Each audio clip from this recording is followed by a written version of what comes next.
Amados hermanos y amigos, el Espíritu Santo hace cosas maravillosas por nosotros. Principal entre las obras grandes que Él hace por la humanidad es traernos, revelarnos la verdad. Lo ha hecho por medio de la obra de los apóstoles y profetas de la iglesia primitiva. Ha hecho resplandecer en nuestros corazones, en nuestras mentes, la verdad del Evangelio. Por medio de los dones sobrenaturales dados a la iglesia primitiva del primer siglo, se reveló toda la verdad. Él os guiará a toda la verdad, dijo Cristo a los apóstoles, y lo hizo el Espíritu Santo, hizo esa obra a perfección. Así que ahora tenemos en el Nuevo Testamento, amados, toda la verdad dada por el Espíritu Santo. En estos estudios de textos del Nuevo Testamento que nos enseñan quién es el Espíritu y qué es la obra del Espíritu Santo, hemos llegado a la primera de Corintios, el capítulo 12, y estamos definiendo los dones sobrenaturales, nombrados en el capítulo 12, comenzando con el versículo 7 y hasta el versículo 10. Y estamos para hablar ahora del discernimiento de espíritus. ¿Qué es este don?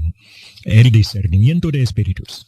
Es la forma en que el Espíritu le permite o le permitía a ciertos hermanos el poder hacer diferencia en lo que era un espíritu de error y el verdadero Espíritu de Dios.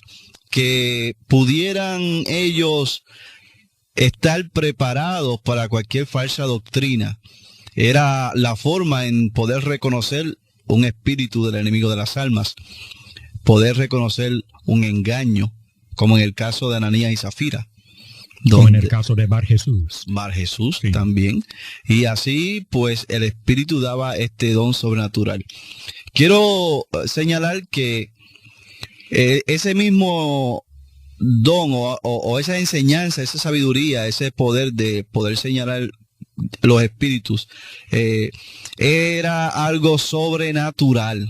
O sea, como hemos estado presentando en los diferentes dones que hemos explicado, también el discernimiento de espíritus será así. El mayor poder que vimos en el discernimiento de espíritus fue en el de Jesús.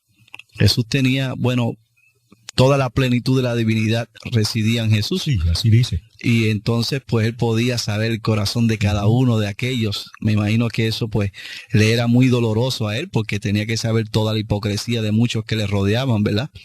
Aparte que también, pues, le tenía que traer felicidad, saber tanto amor que sentían muchos discípulos por él.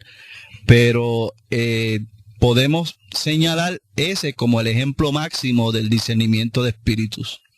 Hermanos santos, ¿cree usted que Pablo, por ejemplo, o Pedro y los demás apóstoles, teniendo este don de discernimiento de espíritus, podrían siquiera mirar a una persona y de inmediato, sin escuchar a la persona, saber si se trataba de una persona de corazón sincero o de corazón malo?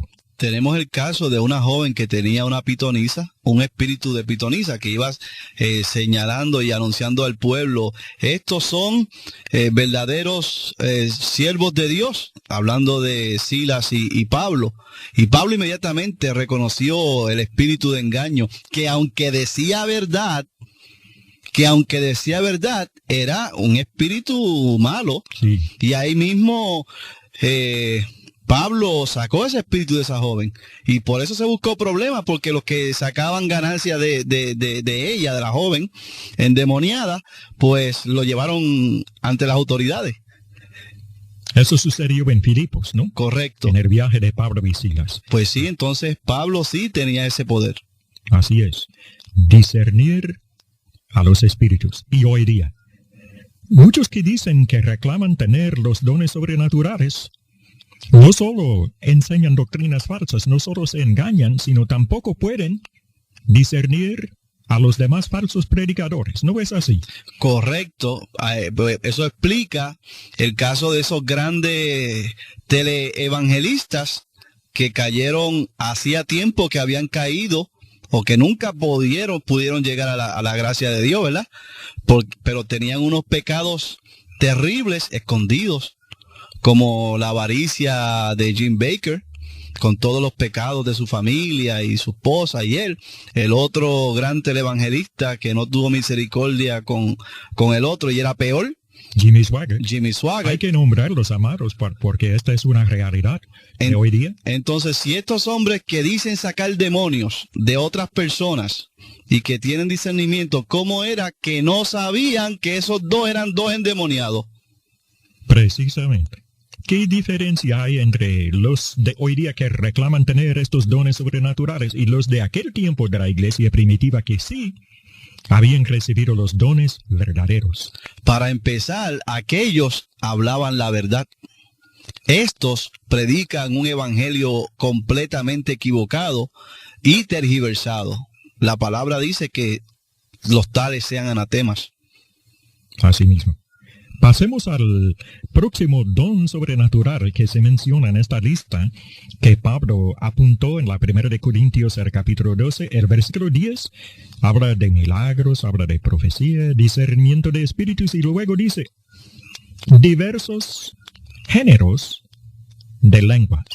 Es interesante esa frase, géneros de lenguas. Ya hemos estudiado el tema del don de lenguas y sabemos, por lo que aconteció en el día de Pentecostés, que el don de lenguas era el poder de hablar otros idiomas, hablarlos a perfección, sin acento, sin cometer errores gramaticales, etc. Hablarlos a perfección sin haberlos estudiado. Así fue el don que recibió Pedro y los demás apóstoles en el día de Pentecostés. Este es el verdadero don de lenguas y realmente era una señal tremenda, una señal de que Dios obraba en aquellos hombres, los apóstoles. Géneros de lenguas se refiere a distintas clases de lenguas, por ejemplo, las lenguas de China, las lenguas que tienen que ver con la lengua latín el idioma griego, etcétera, ¿verdad?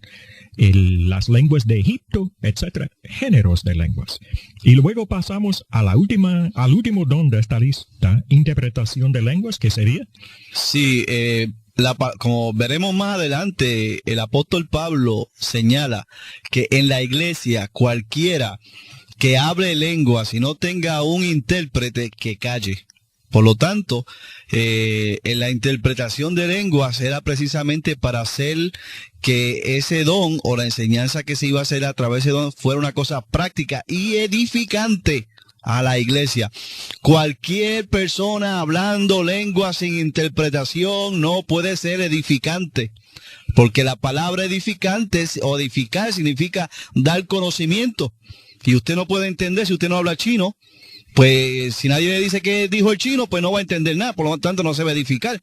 Tampoco puede alguien gloriarse de romper a hablar lenguas extáticas o jerigonzas y decir que sintió gozo y que habló con el Señor, porque no se trata de eso, como veremos más adelante. O sea, en la iglesia ni una palabra sin interpretación. Amén. Esto lo vamos a estudiar, amados, a fondo, al examinar bien cuidadosamente la enseñanza del capítulo 14, de la primera de Corintios. Pasemos entonces al versículo 11, 11, el capítulo 12, amados que nos escuchan, y el versículo 11 de la primera de Corintios, y estas enseñanzas bíblicas sobre el Espíritu Santo, cómo obraba, cómo se manifestaba a través de los dones, cómo revelaba la verdad y la confirmaba por medio de los dones, etcétera, etcétera. El 11 dice, pero todas estas cosas las hace uno y el mismo Espíritu, repartiendo a cada uno en particular como Él quiere. Repartiendo a cada uno en particular como Él quiere. Debemos comprender, amados, que en el Nuevo Testamento se nos enseña que Dios daba los dones. Por ejemplo, en Hebreos el capítulo 2, el 1 al 4. Repartimientos del Espíritu Santo, hechos por Dios mismo, por el Padre, por Jehová. También dice Efesios el capítulo 4, dice que Cristo dio dones. Y en este pasaje que acabamos de leer, dice que el Espíritu repartía a cada uno en particular como Él quiere. Pero todo lo hace todo un mismo Espíritu. Y desde luego el Padre, el Hijo, y también el Espíritu obran los tres juntos en este trabajo de revelarnos la verdad y confirmarla, hermano. Es que el Padre, el Hijo y el Espíritu trabajan en común acuerdo, tienen una sola voluntad que es la del Padre. Amén. Como muy bien dice Filipenses, que Jesús, aunque era forma de Dios, se humilló y obedeció hasta la muerte. O sea, él no hizo como Satanás, que se aferró a ser igual a Dios, sino que sencillamente se humilló, obedeció la voluntad del Padre. Él vino a hacer la voluntad del Padre. Y no piensen que no hemos salido del tema, es que queremos que ustedes comprendan la unidad que hay en el Espíritu, en el Padre y en el Hijo. Amén. Y que lo mismo tenemos que vivir nosotros, porque la naturaleza divina nos enseña así. Dice que es el mismo Espíritu el que hace todas estas cosas. Uno solo, un mismo Espíritu. Y por una razón fuerte, Pablo repite esta frase, uno y el mismo Espíritu, la unidad de la deidad. Volviendo un momentito para la frase, repartiendo a cada uno en particular como Él quiere, en ningún momento debemos concluir, amados estudiantes de la palabra. Almas sinceras que buscan la verdad, no debemos concluir que el Espíritu obrara de forma arbitraria al repartir los dones. No obraba así. ¿Cómo obró Dios haciendo repartimientos del Espíritu Santo? Por medio de los apóstoles, con la excepción de dos casos, ya los hemos estudiado, el día de Pentecostés y el caso de Cornelio y la familia de él, cuando el Espíritu Santo fue derramado directamente del cielo. Pero en todos los demás casos, ¿cómo fueron repartidos los dones? Por medio de la imposición de las manos de los apóstoles. El texto dice que el Espíritu repartía a cada uno en particular como él quería, por medio de la imposición de las manos de los apóstoles. Esto se sobreentiende, hermano. Sí, sobre ese particular quisiera leer el versículo 4 de la carta del capítulo 2 de los Hebreos, que dice: testificando Dios juntamente con ellos con señales y prodigios y diversos milagros y repartimientos del Espíritu Santo según su voluntad. Según su voluntad. Correcto. Y la voluntad del Dios de los cielos era repartir esos dones, hacer esas manifestaciones a través de los apóstoles. Y la imposición de manos, perdón. Otra forma en que el Espíritu obraba según los dones le aparece en ese mismo capítulo, en el verso 22, que dice: antes bien los miembros del cuerpo que parecen más débiles son los más necesarios, y a aquellos del cuerpo que nos parecen menos dignos, y a estos vestimos más dignamente. Los que en nosotros son menos decorosos se tratan con más decoro, porque los que en nosotros son más decorosos no tienen necesidad, pero Dios ordenó el cuerpo dando más abundante honor al que le faltaba. Si a uno le faltaba una cosa, el Espíritu compensaba dentro de la iglesia por esa necesidad que había en la iglesia, según él quería. No era que yo quiero hablar lenguas para sobresalir más y dame lenguas a mí. No era que yo quiero ser el dueño de la iglesia y dame a mí todo el poder. No era así, sino que estamos trabajando, somos hijos, estamos sujetos, somos siervos de un Dios justo, un Dios de orden. Y Él no quiere que ninguno de nosotros sobresalga sobre los demás. Amén. Él no quiere que haya acepción de personas, como Él tampoco hace acepción de personas. Ya el apóstol Santiago en su carta hablaba sobre eso, sobre los ricos, los pobres, sobre cómo no debemos hacer acepción de personas. Y el Espíritu, que es el mismo Espíritu, no son muchos espíritus, sino un solo Espíritu, es el mismo que ha edificado la iglesia época tras época, pues tampoco hace acepción de personas. Entonces daba al que necesitaba lo que necesitaba, y al que no tenía, pues le daba. O sea, compensaba unas necesidades de la iglesia según el caso. Iba perfeccionando a la iglesia de esa manera. Correcto. Interesante. Es lo que quiero decir. Amén. El versículo 12 tiene una enseñanza sumamente importante para nosotros. El 12:12. Porque así como el cuerpo es uno y tiene muchos miembros, pero todos los miembros del cuerpo, siendo muchos, son un solo cuerpo, así también Cristo Jesús. Gloria a Dios. Amén. Este texto habla de cuántos cuerpos. Un solo cuerpo. Un solo cuerpo, así como el cuerpo. ¿Qué es el cuerpo? La iglesia. Lo dice la Biblia en varios pasajes. El cuerpo, la iglesia, ¿qué es el cuerpo? Efesios, el capítulo 1, el 23 y otros textos parecidos. Así como el cuerpo es uno. Pero aquí está haciendo una enseñanza, una alegoría al cuerpo humano. Desde luego. Así como el cuerpo humano es uno y tiene muchos miembros, pero todos los miembros del cuerpo, siendo muchos, son solo un cuerpo, así también es Cristo. O sea, nosotros somos el cuerpo de Cristo. Y todos somos miembros de ese mismo cuerpo. Cristo es la cabeza. Hay un cuerpo que es la iglesia. Cristo es la cabeza y nosotros somos el cuerpo. Fíjese, ¿qué es lo que hay encima del cuerpo? La cabeza, una sola. Una sola, es Cristo. Por lo tanto, nadie que es parte del cuerpo puede sentirse superior al cuerpo mismo, porque es parte del cuerpo, no puede pasar de los hombros hacia arriba. Entonces, no puede decir, como muy bien presenta la Escritura, no puede decir que los brazos que son mejores que los pies, ni que los pies mejores que los brazos, o lo que sea, sino que todos somos un solo cuerpo. Y esa es la enseñanza del Espíritu Santo, de ese solo Espíritu Santo. Solamente hay uno, no se equivoque. Cuando usted vea muchas enseñanzas que dicen que viene del mismo Espíritu, el Espíritu de Dios no se contradice. Amén, no se contradice. El Espíritu Santo no se contradice. Si se contradice, entonces no es Espíritu Santo. Entonces, trae eso a mi memoria las diferentes sectas que dicen ser movidas por el Espíritu Santo, que todas hablan lengua, que todas son bautizadas en espíritu y en fuego, dicen algunas, que yo no me atrevería ni siquiera a pedir eso, ¿verdad? El fuego, castigo, imagínense. Pero la ignorancia y en el engaño de ese espíritu hace que algunas personas pidan bautismo de fuego. Entonces, yo no puedo confiar en un espíritu así. La palabra dice discernir, comprobar los espíritus. Y una forma de probar los espíritus es que se contradice. Si contradice a sí mismo o contradice la Biblia, no es Espíritu de Dios. El Espíritu Santo trae esta enseñanza de un cuerpo. Un cuerpo, amados, no muchas iglesias. La Biblia no habla de muchas iglesias. Esta verdad sí que es chocante, sabemos, para muchos creyentes. Pero ¿quién trae esta enseñanza? El Espíritu Santo.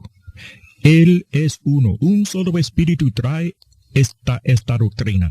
La iglesia es una. La iglesia es única. Cristo dijo, edificaré mi iglesia.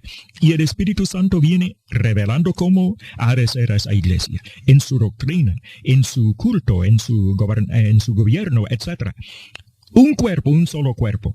Así que cuando los espíritus que hay hoy día que se manifiestan en los predicadores, en los autonombrados profetas, hablan de muchas iglesias y muchos concilios, y que el creyente puede unirse a la iglesia que más le guste.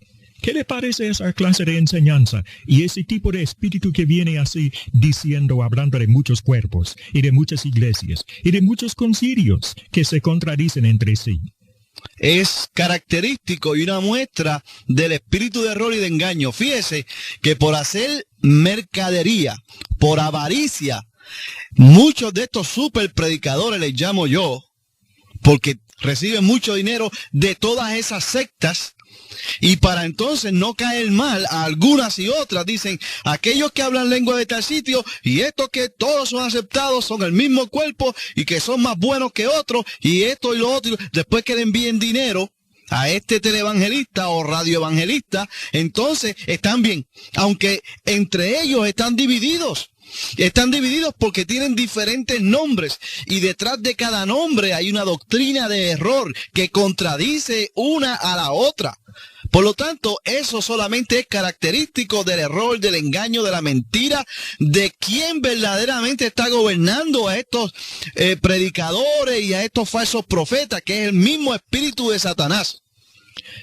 Esta situación que usted describe, hermano, siempre me ha hecho pensar, pensar mucho sobre estos espíritus que se manifiestan. ¿Cómo en un concilio puede un espíritu decir, hay que guardar el sábado? Y aquel que no guarde el sábado, pues va directo para el infierno. Y en otro concilio lo contradicen y dicen, no hay que guardar el sábado, es el primer día de la semana. En un concilio enseñan diezmos, en otros no. Y todo dicen que todo proviene de un mismo espíritu. ¿Cómo puede ser eso?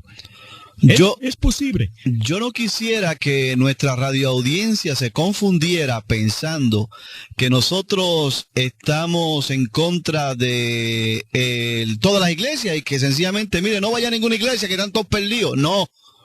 Lo que queremos es abrirle los ojos para que se pueda defender del falso profeta, que no caiga usted en el engaño, que no lo exploten, que no le saquen el dinero, que no le sujeten sus mentes, a ningún hombre que esté enseñando mercadería y todo tipo de engaño por avaricia. Eso es lo que queremos, escudriñe las escrituras. Mire, escríbanos. Presente todas las inquietudes que usted tenga y con mucho gusto le podremos orientar. Y todo gratis y sin compromiso, no tiene que enviar un centavo. Así mismo es. Este espíritu de la Biblia, amados, este Espíritu Santo de Dios, trae un solo mensaje. Él habla de una sola iglesia. Lógicamente tiene que ser así. Cristo ha fundado una sola iglesia. Fundó una sola iglesia en el primer siglo. Y nosotros debemos pertenecer a esa iglesia. En esta iglesia fundada por Cristo se manifiesta el verdadero Espíritu de Dios. ¿De qué manera? Por medio de la palabra de verdad. Palabra poderosa que nos enseña cómo ser cristianos, ni más ni menos. En el versículo 13, vamos a concluir con el 13, se nos dice que por un solo espíritu, porque por un solo espíritu fuimos todos bautizados en un cuerpo, sean judíos o griegos, sean esclavos o libres, y a todos se nos dio a beber de un mismo espíritu. Qué interesante, qué poderosa es la palabra, qué reveladora. Dice que por un solo espíritu fuimos todos bautizados en un cuerpo. Mire, usted, si fue bautizado para mostrar que fue salvo, usted no fue bautizado por ese mismo espíritu que bautizó a los miembros del cuerpo de Cristo en ese cuerpo. Si usted fue bautizado para tener voz y voto en la iglesia, usted tampoco fue dirigido por ese espíritu. Si usted fue bautizado por alguna otra razón, no quisiera mencionar tantas razones que se inventan, pero si usted se bautizó por alguna otra razón que no fuera para el perdón de los pecados, usted no fue bautizado en el cuerpo de Cristo Jesús. Lo que significa que usted tiene que dar marcha atrás, volver a estudiar el porqué del bautismo para que verdaderamente pueda recibir el perdón de los pecados. Porque si cuando usted se bautizó le habían dicho que usted ya era salva, ¿para qué se bautizó? Sí, porque el Espíritu dice que el bautismo es ¿para qué? Salvación, para perdón de pecado. Perdón de los pecados. Y es para ser añadido a la iglesia, al cuerpo, el único cuerpo que el Señor como cabeza tiene, el cuerpo espiritual que es la iglesia. ¿Ha tenido usted, amado oyente, esta experiencia de conocer al verdadero Espíritu Santo de Dios y la palabra de Él, poderosa para salvación? ¿Conoce el bautismo que Él enseña? El bautismo en el nombre del Padre, del Hijo y del Espíritu Santo para el perdón de pecados y para ser añadido a la iglesia. Por un solo espíritu fuimos todos bautizados en un solo cuerpo. Le invitamos a que se bautice también por el Espíritu, es decir, por la autoridad de Él, en el cuerpo único que es la iglesia del Señor. Dios bendiga a todos ustedes. Dios les bendiga rica y poderosamente.